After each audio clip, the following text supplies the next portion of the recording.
So, welcome to the podcast. Quite a familiar face to the piping world, I have to say. Welcome, Andrew Douglas. How are you, Andrew? You well? I'm well, thank you. Yeah, it's funny. It's funny that you could be a well-known face just sitting here in your basement I know. in front of a green screen, but there it is. That's it. It is odd, isn't it? This whole lockdown carry on, where Zoom interviews have become the new normal. It's weird, like. It's bizarre. I mean, if you ask me, uh, this is kind of what I was envisioning 10 years ago when we started the dojo. Yeah. Is this kind of thing, but I don't think I pictured it happening like this. No, You know, no, that's for sure. So, well, there's a good reason why we have you on the show this week is, well, you just mentioned it, Dojo University.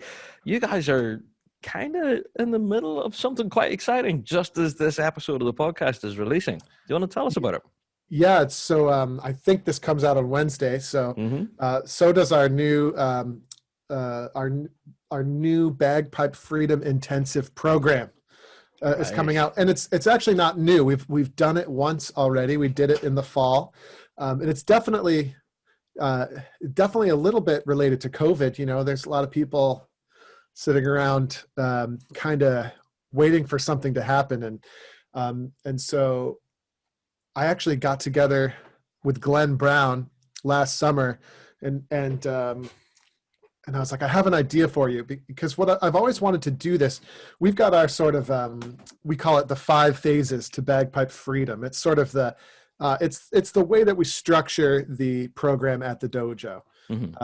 And so I've always wanted to do an intensive program across several weeks, but it really needs a world-class instructor. And basically I was like, Glenn, how would you like to teach 25 hours a week for 6 straight weeks? And of course of course we're partnering together, so he gets Yeah. paid to do that. But basically the program is a 6-week program, and myself and the dojo staff runs it. But I think the number one thing is that you have 2 lessons a week with Glenn Brown throughout the program. Ooh.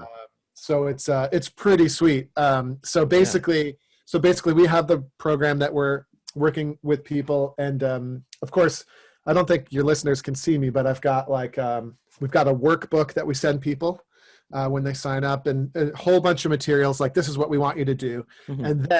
And then twice a week you get on with Glenn Brown, and he helps you sort of one-on-one work through the material. And so anyway, it was this grand experiment the first time, and we had a blast. It was incredible, and I knew people were going to get a lot better across 6 weeks, but I don't think anyone really, even Glenn is like, I cannot believe how much better people are getting. Now I know I'm just this, I'm trying to sell my program, of course, but it was really, really fun. I would encourage anyone interested to get involved, because it's pretty neat.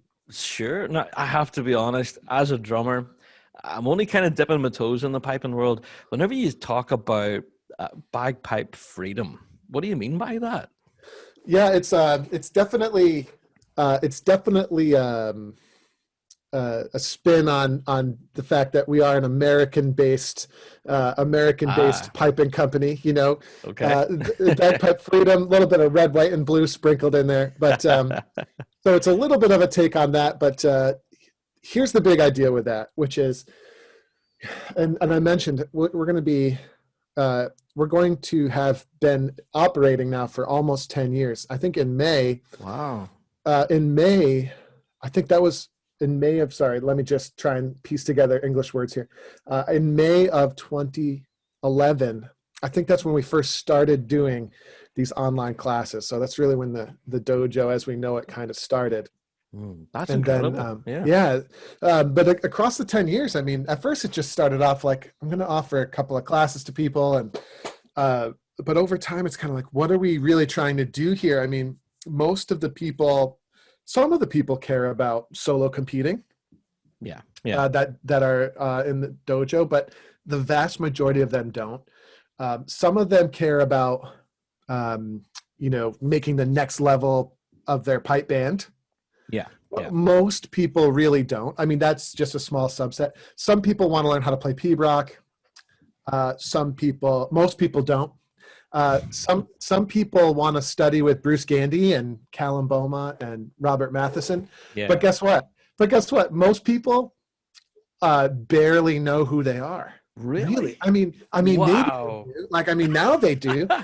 But I mean, so what are we really doing here? And like, what, what's really important here? And over time, it's sort of come to the conclusion that I think the only thing that's universally true about all of our students is that they're trying to get to a point where they're not struggling with their instrument and where they can actually sort of express themselves freely on the instrument. And, Right. And as you know, and all of your listeners and all of our students know, like the bagpipes might be one of the most difficult instruments in the world to achieve that point. And it's not to say that you're amazing. It's not to say that you're yo-yo ma level, but when I pick my instrument up, I want to be able to be able to kind of express myself in a meaningful way.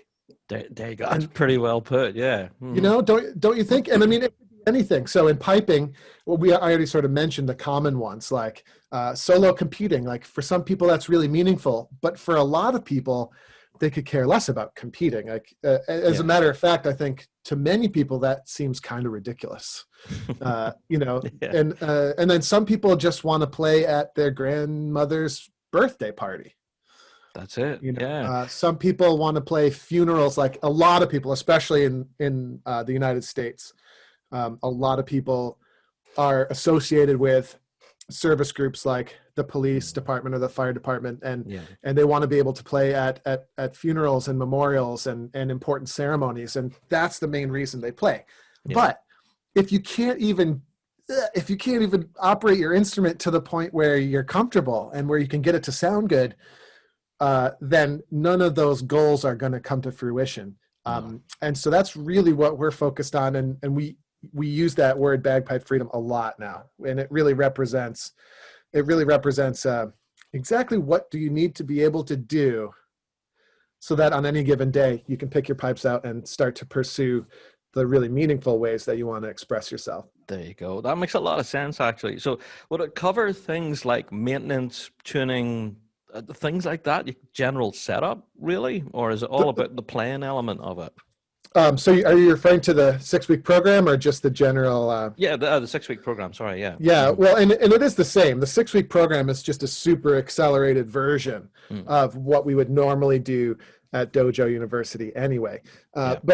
So yes, it covers all that stuff. But you might be surprised where it really starts, and we don't feature this heavily in the marketing because a lot of people don't really love the first step. But the first step is, can you or can you not play basic rhythms correctly? Wow, I'm taking it right back to brass tacks. Yeah. And it's and again, it's like you don't want to lead with that. I probably shouldn't be talking about this on the air right now, but yeah, the first step is like, let's say you have a jig. Okay. And remember, a jig might seem advanced, but what we would do is, for a lot of players, is we'd slow the tempo down quite a bit. So it's like, think of it kind of like, a jig that for the purposes of learning and developing, not so much for playing at Kaylee's quite yet. But let's take a jig, right? A jig is in 6/8 time, and there are 3 divisions of each beat. Okay. And it's actually fairly straightforward, but to me, but I've also been playing for 25 years. So, and so a lot of times what we find is, first of all, folks need to learn to understand the basic rhythmic structure of a jig. And then they need to learn the basic rhythmic figures that are in there. And then the real difficult part for most people, I would say 95% of people, is that they are always ahead of the beat at first. And you have to learn to kind of control your rhythmic patterns, right? And that's the first thing that we need to do. Because let's say you're always rushing the beat on one of these rhythmic figures, well, if we integrate the notes of the chanter and maybe some grace notes, but we don't have the timing correct, that causes a whole bunch of issues that might seem like finger work issues, but they're really rhythmic issues. So that's the first step, and then we kind of build on things from there. So I love that, though, that you have that kind of Right. foundation before you even go anywhere else, that you're looking at things like phrasing, holding to the right rhythms, stuff like that. That's really interesting. Yeah. Yeah, and in general, right? So generally in the normal dojo ecosystem, I think if you only did rhythm until you got it, for some people that'd be no big deal because maybe they have some musical background, or maybe they listen to a lot of music when they were growing up, and so it's just sort of naturally in them. But for a lot of people, if all they were allowed to do was just clap rhythms until they got it right, I think they would definitely quit the dojo, and they might even quit piping. So you can't only do that. You have to mix it with things that are enjoyable and interesting. And sometimes you don't worry so much about rhythm and you just try to play the tune. But we kind of explain it like a diet where you have the healthy foods that you're supposed to eat on the diet. And then like some diets allow like a cheat day or something. Yeah. Right. But needless to say, on any diet, there's a combination. You're going to do some combination of the foods you're supposed to eat and then foods that are delicious but not necessarily good for you. And the balance that you choose will determine like the rate at which you get better. Yeah. The rate of improvement. Yeah. Well, that makes perfect sense. Right. So if you can stomach, like let's say you have an hour a day, if you can stomach 45 minutes of solid practice on, let's say, rhythm or basic exercises or something. If you can stomach 45 minutes, that's great, and you'll get better quite fast. But, if you could just do 15 minutes, and then from there you move on to just kind of horsing around and enjoying yourself, there's nothing wrong with that. But you'll probably just experience slightly slower developmental rate. That's it indeed. And you get out of it what you put into it, I suppose. Yeah. And the 6-week program that we have with Glenn are for people who want to go 110%. It's funny. Glenn is like, why do you say that 110%? I hate that. He hates when people say 110%. So let's say 100%. 100%. We go 100% for 6 weeks, and it's a little bit crazy. People get really frustrated and like kind of annoyed in the first couple of weeks because at some point you hit the wall, and that's where we need to be doing the work. Yeah. So the first couple of weeks, everyone was like, "Oh, I can't believe Andrew's making us do this." But by the 6th week, people were begging for us to extend the program longer. Wow, there you go. So yeah, you do get a lot out of it. Yeah. So cool. Where can folks go to check out more information on this then, Andrew? Where can they check it out? So dojouniversity.com/freedom. There you go. Yeah. It's that simple. That's simple. And I will say that the first time we did this, it was almost sold out after the first day. Wow. Like they do go fast, and obviously there's only so much time Glenn has in his schedule. So it's 20 to 25 people is the maximum that we can allow in, and go. So you got to act fast. That's kind of exclusive then. Yeah, that's a real bunch of hardcore folks that want to do this 6-week intensive program. Yeah. Yeah, it was surprising the first time we did it. It was an experiment. Now it's more official, and we will try to do it again sometime before the end of 2021 as well. It's going to be sort of something that we do a couple times a year now, I think. Fantastic. Yeah, I love the sound of it, and I wish you every success with it, Andrew. No, yeah, thank you. Now, I have to say, to those of you listening to the podcast or watching this video right now, we have an ongoing promotion with the Piper's Dojo at the moment, $1 for 30 days premium. That will be ending come the end of February. That will be ending. So just to forewarn you, if you're looking to sign up and take advantage of that offer, go to our website now and get it now before it's gone. But I have to ask you then, Andrew, you guys have been online teaching now for years, well, nearly a full decade, like you were saying, or longer. You guys have been ahead of the curve when it comes to online tuition. Have you any hints and tips for folks who are thinking, I might give lessons online, or I might take my hand to this teaching thing? Have you any thoughts on that? Yeah, I have definitely have thoughts. I was, are they well formed? Definitely, probably not. But I Yeah. would say that I would say that um, the number one thing that we've learned over 10 years has been that you need to listen to what your um, customers Yeah. actually want. Hmm. That's the biggest thing we've learned. So when we first started, we were doing what I see a lot of people do now, which is, um, hey, I teach bagpipe lessons. Come get lessons with me. There you go. That's exactly And what I'm talking about. Yeah. yeah, and Hmm. uh, I'm going to make you great. I'm going to make you the greatest bagpiper, and that's cool, and it's a good place to start. But what we, as we did that over time, the things that were important to me, like, I don't know, fixing embellishments and getting that expression just right, and learning how to get a great tone out of the instrument. Most people don't even know they want that yet, and you Yeah. have to kind of figure out what people actually want, uh, and you have to explain to them, right? Like, let's say you want to acquire a new student, you have to explain to them in a way they understand why you're Hmm. of value, especially right now. I mean, the market's extremely saturated right now. That's it. There's a load of people all giving lessons, and all of them have varying different degrees of success too.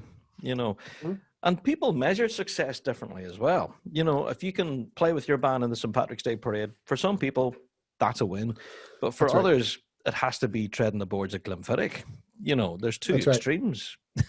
How does the Mhm. dojo kind of, you know, look at those two ends of the market? Do you know what I mean? So it's a great question, and the answer is, and then that's changed over the years for sure. When we first started, like, we were desperate for grade 3 pipers and grade 2 pipers, and Yeah.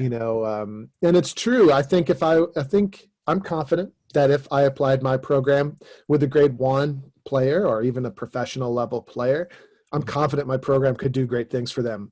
But you have to come to terms with the fact that's not your target market. Yeah. Like, those people already have a great plan that's working really, really well for them, Mhm. which is why they are where they are.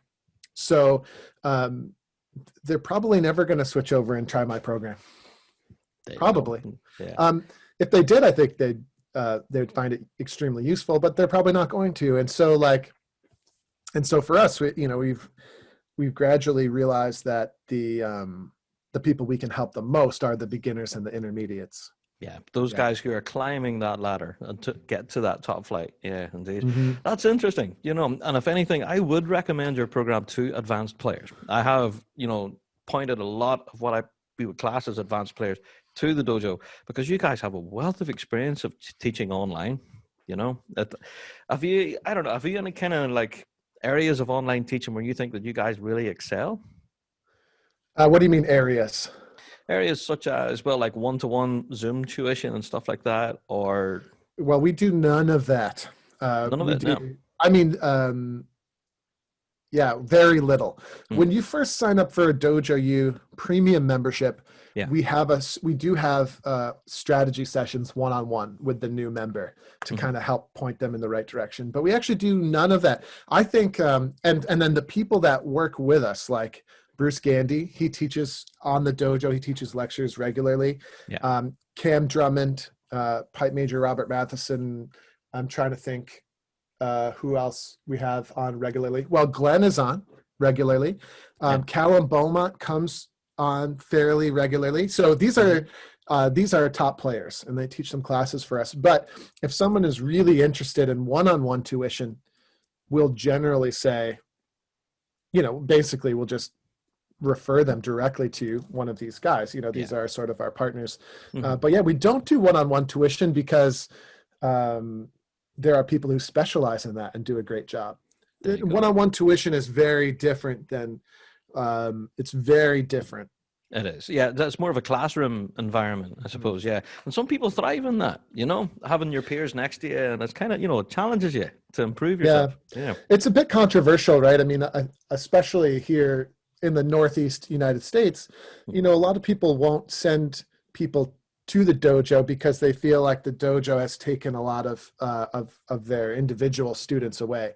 But my response to that, and anyone that's been a member at the dojo for a long time will tell you, I believe the perfect cocktail would be a Dojo U membership, which is not expensive. It's less than the cost of one quality individual lesson, right? So Yeah. a Dojo U premium membership combined with regular one-on-one tuition would be like the ultimate combination. There you go. You know, I really do think that when people ask me for private lessons, I say I don't do it anymore. I used to do it, but it's just not in my lane anymore.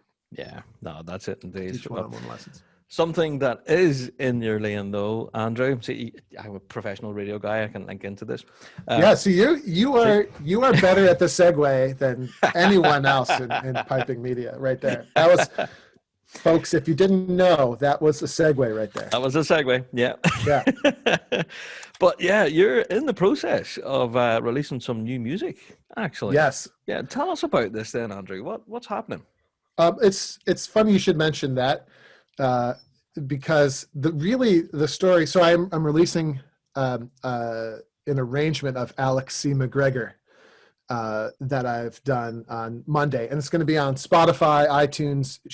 You should theoretically, like I was explaining to you before the show, I don't really know what I'm doing yet, but theoretically, if you search for Andrew Douglas on iTunes or Spotify or wherever you stream your music, I should pop up as of February 1st, and my new track should be on there. But it's funny because it's really just music that's been rejected by the band or other bands. And I like, so I'll come up with an idea, and I back when Inverary was playing Alex C. McGregor, I came up with like a little potential ender to the medley that I thought was quite cool, and it ended up getting rejected by the band. Which is like, you know, very common as someone who writes a lot of music for the band. 9 out of 10 ideas, you know, between Stephen McCorder and Allie Henderson, and then like, you know, Stuart just usually lets others do all the rejecting on his behalf. But you know, 9 out of 10 ideas get shot down. So which is fine, but I do have like a backlog of these ideas. And then the other thing with the Blair digital chanter, it's actually quite handy, and I can just sit in my home basement here, just sit in the basement and play around with ideas and do some musical arranging and stuff like that. So that's sort of how this project has evolved. Yeah, because the chanter has made it so easy to record now. I know, from home. You know, just plug it in and give an instant audio in there. You know. So this is all like your own arrangements. Are we looking at any original compositions as well, Andrew? It's possible, but usually, or I would say often, or you know, working with pipe bands is usually my ideas come from well-known tunes already. Yeah. It's kind of like it'll kind of take a different spin on it, and so most of what I have in the pipeline are arrangements of well-known tunes, which is kind of cool, right? I mean, it's kind of cool to hear things in a new way, and So, and I've got a second track that'll be coming out eventually as well. Ooh. It's already mostly done, but yeah, I'll just kind of drip these out, I think, as they come. Just kind of, I do play around quite a bit on the computer with musical ideas, and so kind of during COVID times, and I don't have, the band is not going full speed right now, obviously, because of COVID. So I've had a chance to kind of polish things up a tad, and why not just put it out there? Exactly. Why not? Yeah. So are we going to see an album, an EP, anything like that? Or like you say, just going to sprinkle them in every now and again? I don't know. I'm trying to be hip and cool, Rab. And I don't think the kids are making albums anymore.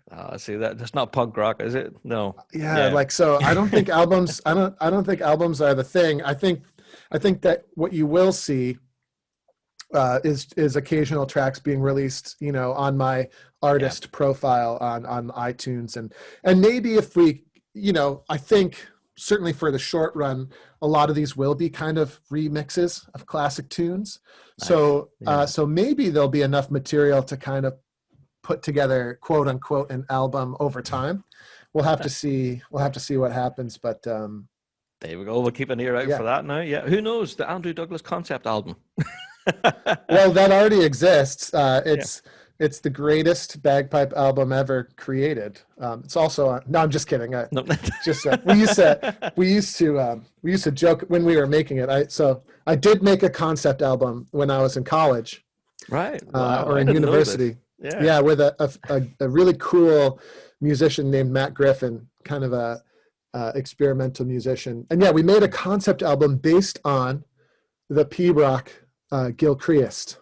Oh wow! Yeah, which is, by the way, it's on that Spotify channel. If you want to hear it, it's there. And I love that album. It was really, really fun. And so basically, we took the tune Gilchrist and I sort of deconstructed the story of the tune. It's a very dramatic story, and it was basically a big, giant war between the McDonald's and the Mackenzies. But as it turns out, there were other P-Rocks that were associated with that conflict. And I weaved a bunch of the different melodies together, and we kind of tried to make a story out of it. And I love that. That sounds incredible. Check it out. It's kind of cool. Yeah, I'm going to throw it into my search engine when this is over. Yeah. It's all of the piping on that album is improvised. Oh wow! So so every track, every take that I did for that album was different, and I kind of took the best take that I liked, and yeah, like that was in my experimental like weird days. I'm a little bit more square now, and I just like to play the G.S. McLennan tunes, There you go. Doesn't hurt. So, Andrew, I have to ask you then, obviously, 2021, we know is going to be another difficult year for the piping scene. Yeah. How do you see the future for Dojo U and yourself personally then, running forward this year?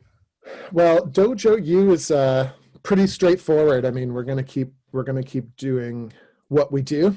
We're gonna, and like I said, it's got a lot of clarity right now with the whole bagpipe freedom thing, and I think it's resonating with a lot of people. So we'll be doing that. And so Dojo U is fairly straightforward. I do think that the piping world as we know it is changing forever. I do think that. Oh, for sure. Yeah. Yeah. And I do think we'll get back to doing what we used to do, but yeah, things will be different, won't they? I mean, there are some aspects of our culture and you might call it our industry, like we're not equipped for this. Some elements of it, we're just really not equipped for this at all, and they will have disappeared by the time we get back to normal. Yeah, for sure. Yeah, I'll have to agree with you there. I think, whenever we get back on the grass again, it'll be a very different piping scene, for sure. Yeah. But I'm sure you and I could talk about the future of the scene for the next 3 or 4 hours. But Andrew, I have to let you go, mate. And I have to say, thank you for taking time to chat to us on the show, man. It's great to have you. Yeah, well, I'm glad we could connect, and you know me, I love to talk about stuff. So I know, me too. Yeah, that's why I work. I mean, you're the first person I've talked to above the age of 5 that's not my wife in a year. So word. That's not true. That's not true. But yeah, that lockdown and all of that, it's horrible, and I have to say thank you to Dojo for keeping people playing. Keeping people connected is something as well. It's a whole community.